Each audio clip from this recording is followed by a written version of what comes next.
Sono morti mentre stavano rincasando dopo una giornata di lavoro a bordo di un furgone dell'impresa edile Luison di Castello di Godego, di cui erano dipendenti, una strada che avevano percorso decine di volte.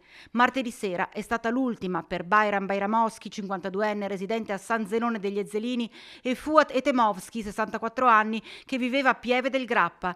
Lungo la maledetta 308, la nuova strada del Santo tra Resane e Loreggia, i due di origine macedone si sono scontrati frontalmente contro un camion condotto da un 58enne di Limena. Con loro in furgone un terzo uomo, 58 anni, bosniaco, che abita nel Veneziano. Per i due non c'è stato nulla da fare, mentre sono rimasti feriti il collega e il camionista. Fortunatamente non sono in pericolo di vita.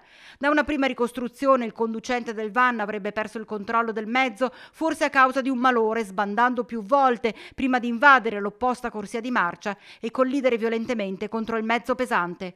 Oggi a San Zenone e a Crespano di Pieve del Grappa è calato il dolore.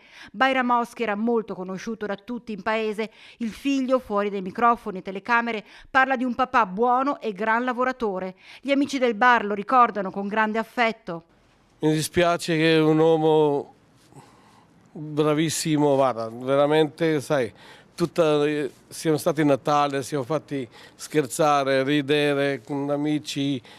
Era conosciuto come un bravo cuoco in Macedonia, per i matrimoni, per fare i dolci, tutto, e veramente abbiamo perso una persona molto importante, veramente non ce l'aspettavamo, siamo stati tutti scioccati. Da qualche anno era dipendente del Luison, amava il divertimento, il caffè e quattro chiacchiere con gli amici tutti i fine settimana. Una persona squisita perché anche era grande, sembrava un maciste, però è una persona tranquilla, buona, proprio di animo.